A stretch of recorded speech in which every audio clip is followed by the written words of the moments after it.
প্রিয় দর্শক, আসসালামু আলাইকুম। দেশ ও দেশের বাহির থেকে যারা আমাদের এই ভিডিওটি দেখছেন, মায়ের দোয়া হাঁসের কামান্ড হ্যাচারির পক্ষ থেকে সবাইকে শুভেচ্ছা ও অভিনন্দন। প্রিয় দর্শক, আপনারা অনেকে জানতে চেয়েছেন যে আমাদের হ্যাচারি থেকে কিভাবে বাচ্চাগুলো সংগ্রহ করে থাকি, তো তাদের জন্য আজকের এই ভিডিওটি। তো প্রিয় দর্শক, আপনারা দেখতেই পাচ্ছেন আমরা কিভাবে বাচ্চাগুলো সংগ্রহ করছি। তো আমরা বাচ্চাগুলো সংগ্রহ করার পর আমাদের বাচ্চাগুলো রাখার একটি নির্দিষ্ট ঘর আছে, সেই ঘরে বাচ্চাগুলোকে রাখতে হয়। প্রিয় দর্শক, আমাদের হ্যাচারিতে অরিজিনাল এ গ্রেডের খাগি ক্যাম্বেল, ইন্ডিয়ান রানার, জিন্ডিং ইত্যাদি জাতের হাঁসের বাচ্চা পাওয়া যায় এবং বড় হাঁসও পাওয়া যায়। তো আমাদের হ্যাচারিতে যারা হাঁসের বাচ্চা নিতে চান তারা আমাদের সাথে যোগাযোগ করতে পারেন। একদম খাঁটি pure original khaki Campbell, Indian runner, Jinding এসব বাচ্চা আমাদের কাছে অ্যাভেলেবল আছে।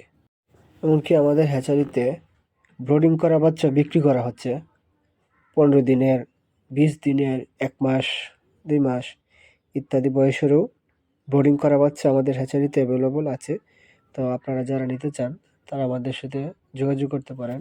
100% গ্যারান্টি সহকারে আমরা এ গ্রেডের বাচ্চা দিয়ে থাকি। সারা দেশে আমাদের ডেলিভারি দেওয়া হয়।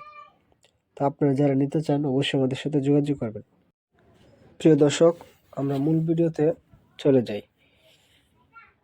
আমাদের বাচ্চা সংগ্রহ করার পরে যে ডিম থেকে বাচ্চাটা বের হয়, সেই ডিমের যে কুসাগুলো আছে সেই কুসাগুলোকে সংগ্রহ করে, অর্থাৎ বাছাই করে পরিষ্কার করে বাকি ডিমগুলো রাখতে হয়, যাতে পরবর্তী ডিম থেকে বাচ্চাগুলো সুস্থ সুন্দরভাবে বের হতে পারে। সেই জন্য এই বাচ্চাটা ফোটার পরই আমরা ওই ডিমের কুসাগুলো পরিষ্কার করে দিই।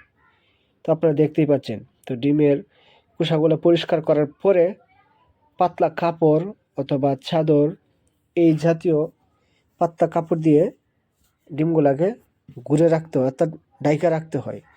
কারণ তাপমাত্রা যদি কমে যায় ডিমের একবারে, তাহলে বাচ্চারা বের হবে না। সেই জন্য তাপমাত্রা ঠিক রাখার জন্য ডিমের উপরে এই পাতলা কাপড় অথবা চাদর দেওয়া হয়, যাতে ডিমের তাপমাত্রা ঠিক থাকে, পরবর্তী বাচ্চাগুলো সুন্দরভাবে বের হতে পারে।